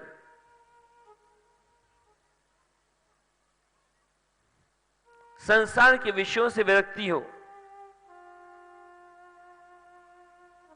कर्मेंद्रियों के, ज्ञानेंद्रियों के जो विषय हैं उनके सुखों से दूरी हो। और पांचवी सीढ़ी है कि शरीर से ऊपर उड़ जाए, शरीर की परवाह न रहे कि मैं कैसा दिख रहा हूं, कि मैं कैसा बोल रहा हूं। तब छठी सीढ़ी के रूप में रासलीला में प्रवेश हो पाता है किसी का, तब वह समझ पाता है रासलीला के रहस्य को। भगवान शुकदेव ने कह दिया, राजन ये रासलीला का ऐसा महत्व, रास पंचाध्यायी का ऐसा महत्व, जो भी भक्त भक्ति पूर्वक ज्ञान पूर्वक इसका श्रवण करता है, गान करता है, उसके हृदय के सारे दोष नष्ट हो जाते हैं। विक्रीडितम व्रजवधू विदिदम च विष्णु श्रद्धान्वितो न शृणुयाद अथ वर्णयेद यः भक्तिं परां भगवती प्रतिलभ्य कामं हृदय रोगमाशपयोत्य चिरेण धीरः।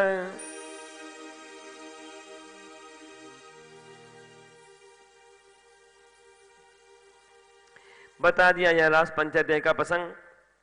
भगवान की अन्य लीलाओं का वर्णन करने लगे भगवान शुकदेव। अब कुछ लीलाओं का चिंतन संक्षेप में करते हुए ही आगे बढ़ेंगे, क्योंकि और भी कई लीलाएं हैं जिनका वर्णन करने में समय लगेगा ही।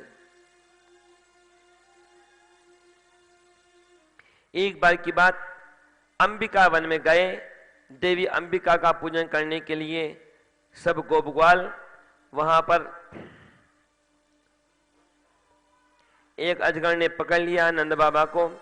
भगवान ने उस अजगर के शाप को नष्ट किया, नंद बाबा को छुड़ाया। उधर दुष्ट कंस असुरों को भेजता जाता है, अधिष्ठासुर आया, उसका वध किया भगवान ने। व्योमासुर का वध किया भगवान ने। केशी आया, उसका भी उद्धार किया भगवान ने।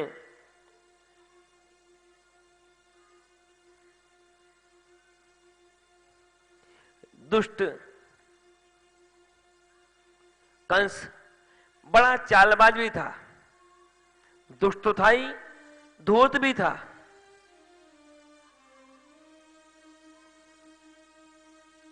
धूर्त का लक्षण किया गया शास्त्रों में कि बाहर से धूर्त को नहीं जाना जा सकता कि धूर्त कौन है।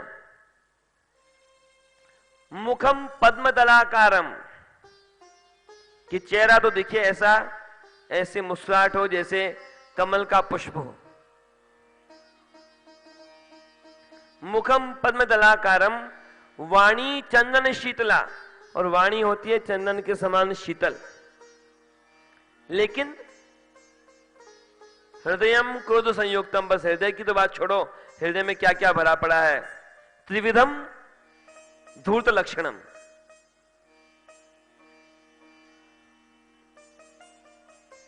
कंस ने योजना बनाई कि ये कन्हैया तो मरता नहीं है। अक्रूर जी को बुलाया कि ये कृष्ण बलराम है, ये दोनों ही मेरे काल हैं, इनको लेके आ जाओ बहाने से कि यहां बड़ा भारी उत्सव होगा मथुरा नगरी में, तो यहां पर आ जाए वो भी, नंद बाबा को बुला लो। कैसे आश्चर्य की बात है, कंस स्वयं अपने मृत्यु को बुलावा दे रहा है। और जो ज्यादा धूर्त होते हैं, ज्यादा होशियार होते हैं, अपनी बुद्धि के आगे किसी को कुछ नहीं समझते, वो ऐसे उलझ जाते हैं।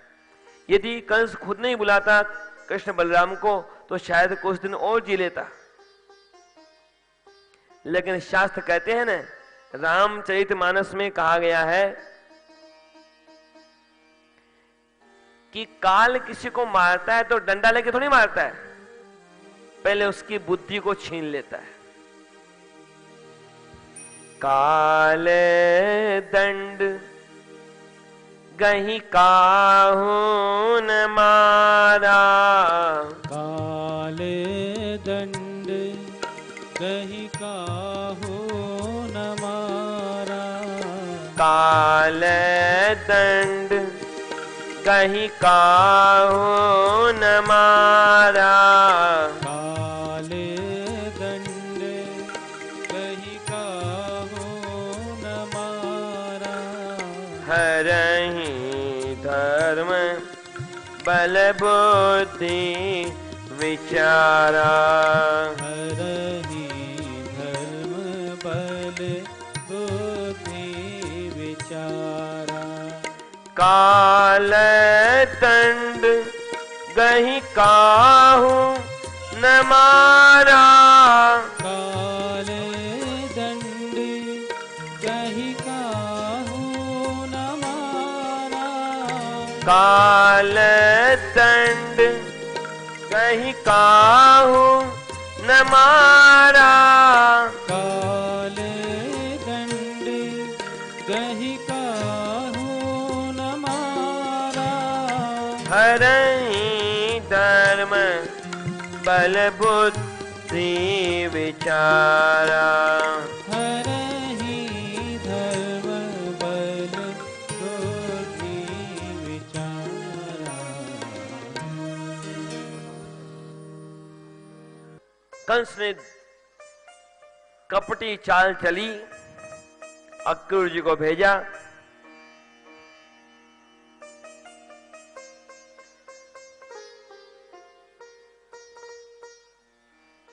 अक्रूर जी ने अपना जीवन धन्य किया भगवान का दर्शन करके।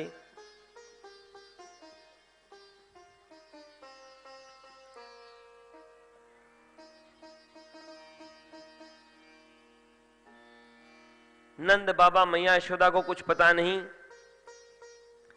कि अक्रूर जी क्यों आए। बस अक्रूर जी की वाणी पर भरोसा करके कृष्ण बलराम को भेज दिया।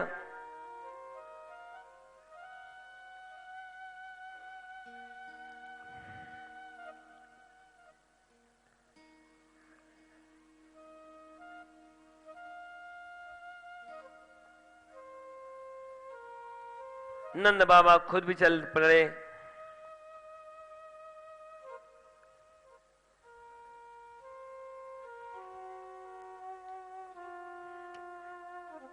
कृष्ण बलराम को साथ में लेकर के अक्रूर जी ने रथ पे बैठ करके प्रस्थान किया मथुरा की ओर।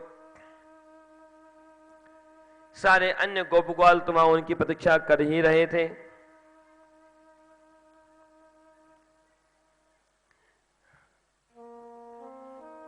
भगवान के सखाओं ने कहा, अरे कन्हैया,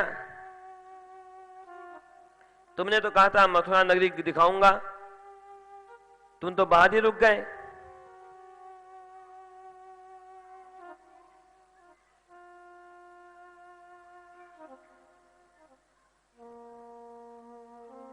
चलो मैं दिखाए के लाऊं मथुरा नगरी। भगवान मथुरा नगरी दिखाए चले। रास्ते में मिल गया धोबी।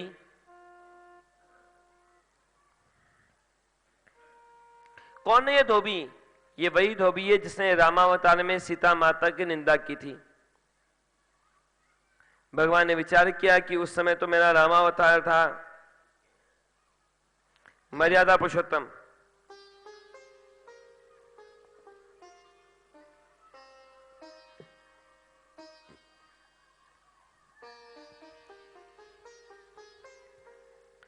लेकिन अब तो लीला पुरुषोत्तम हूं, अगर आप इसका हिसाब बराबर कर लूंगा।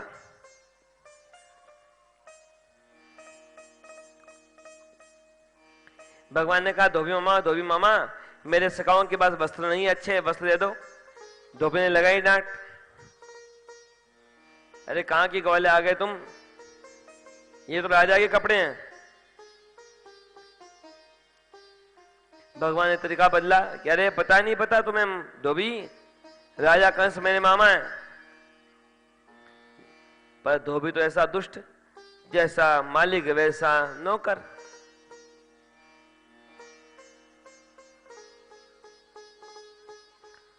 किसी के बारे में जानना हो तो उसकी दाएं बाएं वालों को समझ लो और उसको जान लो।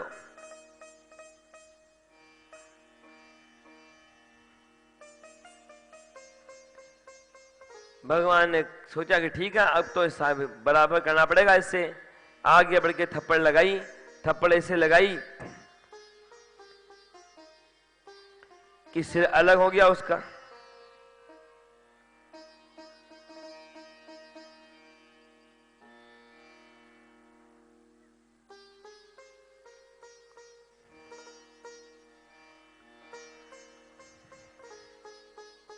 बस सिर अलग।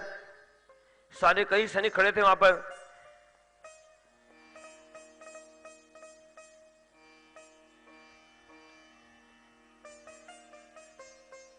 सब सैनिक दूर हो गए कि अरे कन्हैया की हाथ है कि तलवार है कन्हैया का।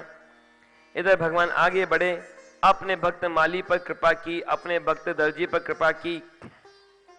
कंस के पास एक धनुष था जो कि वास्तव में ऐसा शक्तिशाली धनुष था। उस धनुष के बारे में उसे पता था कि जो धनुष तोड़ेगा वो उसे नहीं छोड़ेगा। अब तो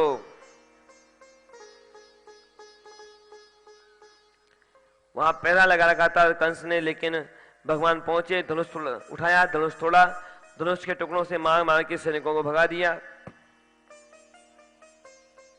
लौट के आ गए भगवान श्री कृष्ण वापस। मार्ग में कूजा पर भी कृपा कर दी थी भगवान ने। रात्रि बीती, कंस तो सो नहीं पाया सारी रात। अब तो योजनाएं बनाई। अगले दिन प्रातः काल कंस पहुंच गया रंगशाला में। तरह तरह के वाद्य बजने लगे वहां पर।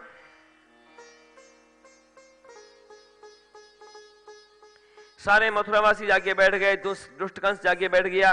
अपने पहलवानों से कह दिया कि छल कपट बल चाहे जैसे हो मार देना कन्हैया को, बलराम को। नंद बाबा इत्यादि सब वृंदावन वासी भी चल पड़े। सबसे अंत में प्रस्थान किया कृष्ण बलराम ने। नगाड़े वाद्य बज रहे हैं वहां रंगशाला के अंदर। उधर द्वार पर पहुंचे भगवान श्री कृष्ण, तो बड़ा बलवान हाथी खड़ा था। भगवान को मारने दौड़ा। महावत के संकेत पर कोलिया पेड़ कृष्ण बलराम ने उसे मार के गिरा दिया। उसके एक एक दांत को अपने अपने कंधे पर रख करके प्रवेश किया कृष्ण बलराम ने वहां पर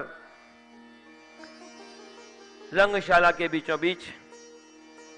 एक भगवान है, भगवान कृष्ण एक हैं, लेकिन एक ही भगवान की अलग अलग अनुभूति हो रही है सारे उपस्थित लोगों को।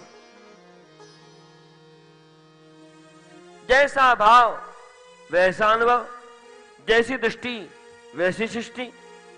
कंस को लगा मेरा काल आ गया, पहलवानों को लगा बड़ा पहलवान बलवान आ गया, मथुरा वासियों को लगा हमारा उद्धार करने वाला आ गया, नंद बाबा को लगा मेरा छोटा सा लाला आ गया। ईश्वर एक, भगवान एक, जैसा भाव वैसा अनुभव। जाकी रही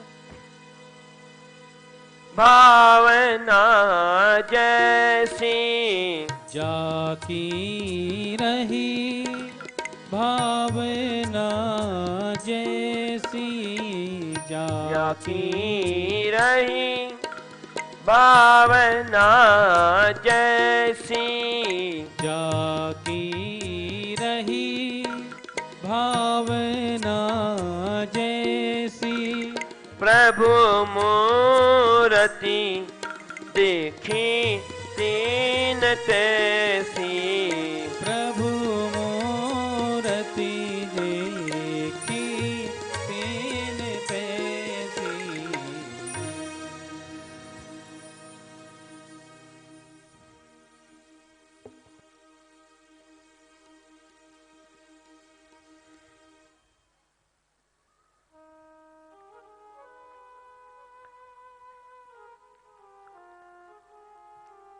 दुष्ट कंस घबरा गया, अपने पहलवानों से कह दिया कि जाओ। पहलवान आके बढ़े, परंतु यहां तो खेल थोड़ी था, कपट था। मारने का प्रयास। भगवान ने उन पहलवानों को मार गिराया एक एक करके। कृष्ण बलराम दोनों ने शल तोशल चाणूर मुष्टिक। घबराया कंस, आया क्रोध, लगाई डांट पहलवानों को कि देखते क्या हो, एक साथ जाके मारो। सारे पहलवान दौड़े, पर किधर दौड़े? भगवान की ओर नहीं, अपने अपने घरों की ओर दौड़े कि कहीं हमारा नंबर नहीं आ जाए। घबरा गया कंस। भगवान ने अपने सखाओं को बुला लिया मैदान में। तरह तरह के खेल करने लगे भगवान वहां। दौड़ते दौड़ते भगवान मैदान का चक्कर लगाने लगे और पहुंच गए कंस के मंच के पास। छलांग लगाई, कंस के सामने पहुंच गए ऊपर।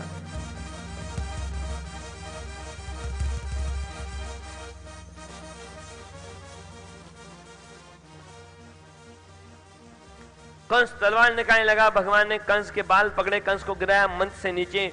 ऊपर कूदे भगवान ने न लगाया थप्पड़, न लगाया मुक्का। दुष्ट कंस तो अपने ही पापों से मर गया भगवान के ऊपर कूदते। श्री कृष्णचंद्र भगवान की जय। सारी मथुरा नगरी में आनंद की लहर दौड़ गई।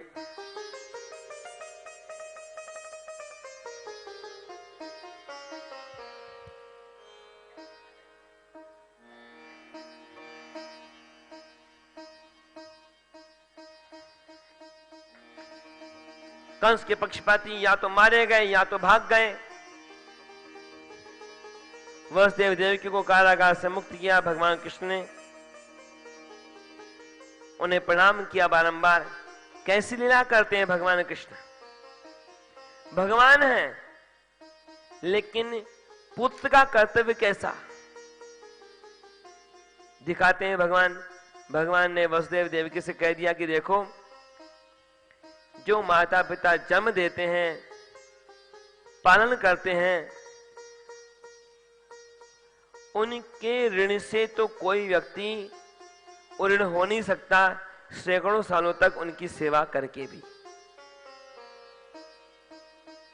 सर्वार्थ संभवो देहो जनित है पोषितो यत है, न तयोर्यात निर्वेशम पित्रोर्मर्त्य शतायुषा।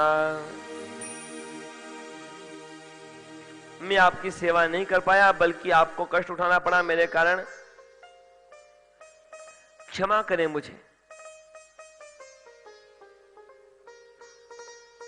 शिक्षा देते हैं भगवान अपने व्यवहार के द्वारा।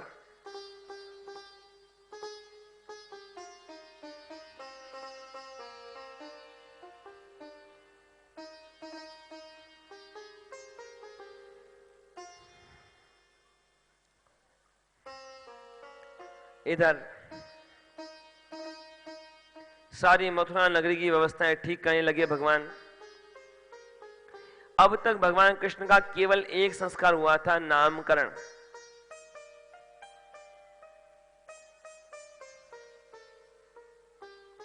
उधर नंद बाबा प्रतीक्षा कर रहे थे भगवान कृष्ण की, लेकिन भगवान कृष्ण बलराम दोनों ने जाके कह दिया कि देखिए बाबा, जल्दी ही आएंगे हम वापस वृंदावन, लेकिन अभी तो आप लौटिए वापस। यहां कितना काम बाकी पड़ा है मथुरा में, इसे जरा नियंत्रित कर लें, फिर आएंगे वापस। कैसे मनाए नंद बाबा अपने मन को। जानते हैं नंद बाबा, मैं कहूंगा कन्हैया टाल नहीं सकता। दोबारा कहने की देर है कि चलो कन्हैया, बस चल पड़ेगा कन्हैया, पीछे मुड़ के नहीं देखेगा। लेकिन नंद बाबा का तो जो जीवन है बड़ा अद्भुत है। नंद बाबा ने सुख दुख का बंटवारा करते हुए हमेशा यही कोशिश की कि सुख औरों के हिस्से आए और दुख अपने हिस्से आए। संसार में लोग खुद के हिस्से में केवल सुख रखना चाहते हैं और दूसरे के दुख की परवाह नहीं करते। अपने हृदय पर पत्थर रख करके भी चल पड़े नंद बाबा कि देखो मैं तो अपने लाला के कारण कितना सुखी रहा, लेकिन वसुदेव देवकी कितने कष्ट में रहे। यदि मैं अपने लाला को लेकर चला जाऊंगा तो कितने दुखी हो जाएंगे वसुदेव देवकी। कोई बात नहीं, मैं दुखी सही वसुदेव देवकी पसंद हो जाएं बस।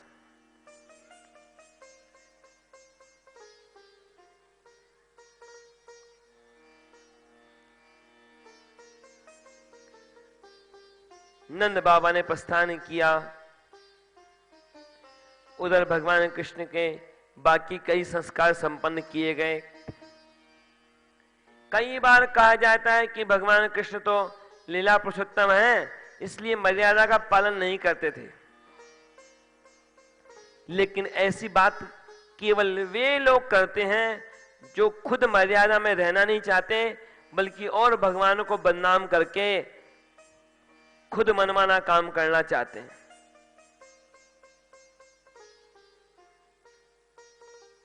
भगवान के जीवन की कितनी कितनी घटनाएं आती हैं। एक बार नारद जी पहुंचे भगवान के पास में, तो भगवान अलग अलग महल में अलग अलग कार्य कर रहे थे, अलग अलग रूप में। कहीं पर यज्ञ कर रहे थे, कहीं पर जप कर रहे थे, कहीं संध्या वंदन कर रहे थे। और यहां भी भगवान ने लीला ऐसी की। लीला पुरुषोत्तम है, भगवान है, लेकिन गुरु को पास में नहीं बुलाया। स्वयं गुरु संदीपनी के आश्रम में पहुंचे अध्ययन करने के लिए। कैसे आश्चर्य!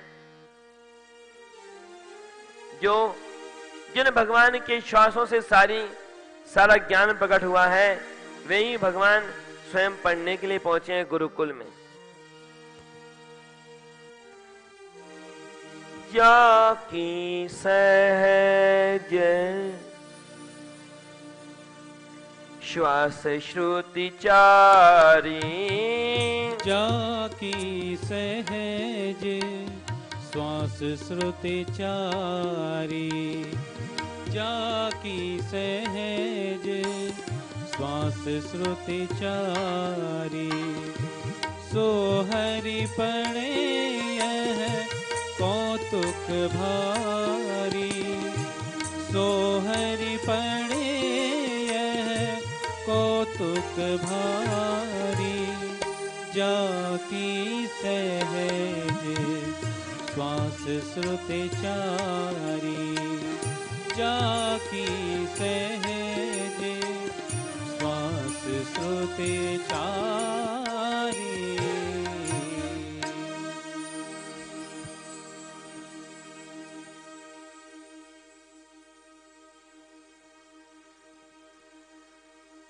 अद्भुत लीला भगवान की।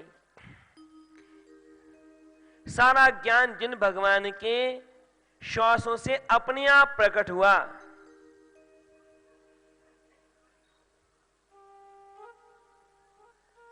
वही भगवान लीला करते हैं कि पढ़ने चले।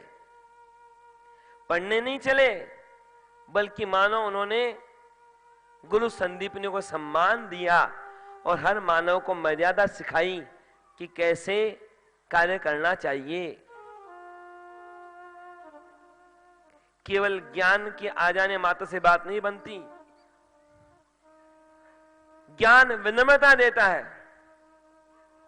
विद्या ददाति विनयम।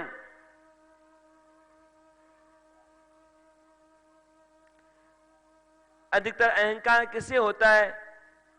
जो अधूरा ज्ञानी होता है। राजस्थानी में कहते हैं थो तो चढ़ो बाजे घणो।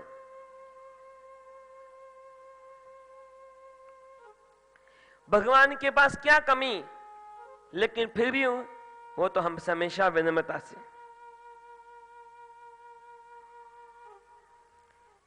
64 दिन में 64 कलाएं सीखने का नाटक किया भगवान ने। गुरु संदीप से निवेदन कर दिया, आज्ञा कीजिए आप।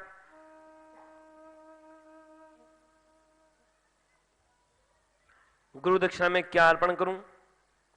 भगवान ने शिष्य मिल जाए, इससे बढ़ की क्या बात। गुरु संदीपनी तो प्रसन्न थे, संतुष्ट थे। भगवान ने दोबारा प्रार्थना की। गुरु संदीपनी ने कहा कि ठीक है, मेरे मन में इच्छा नहीं है, पर तुम्हारी इच्छा है। मेरे पुत्र को शायद समुद्र ने चुराया है, उसे लौटा लाओ। भगवान समुद्र के पास गए, पंचजन नाम के दैत्य का वध किया, पांचजन्य शंख प्राप्त किया।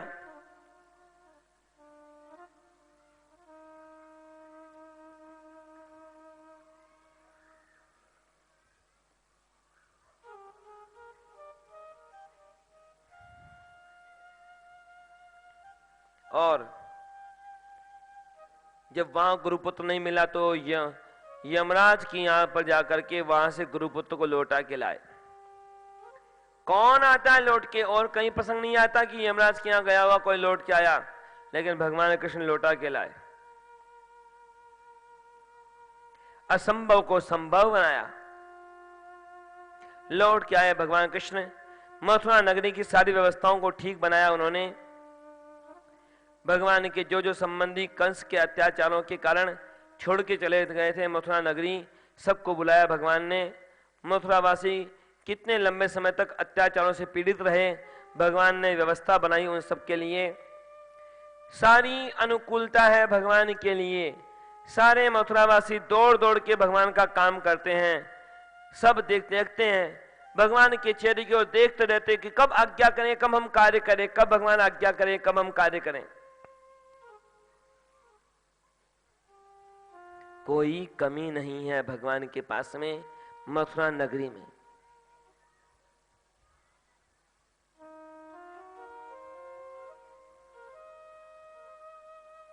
लेकिन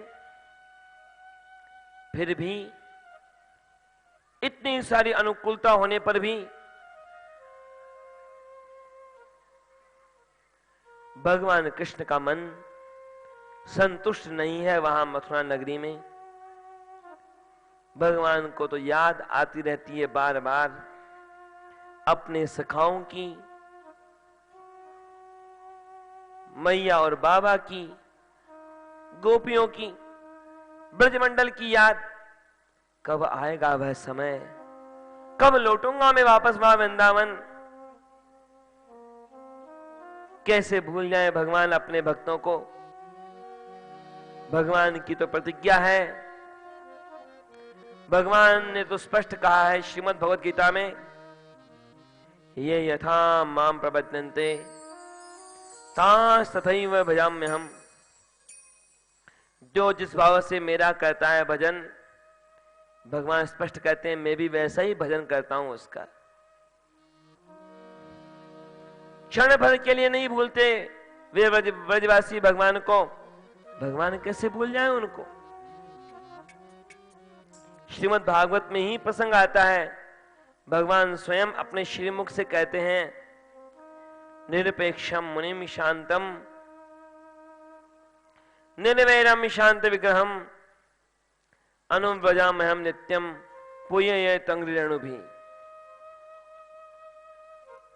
भगवान कहते हैं कि मैं तो अपने भक्तों के पीछे पीछे चलता हूं।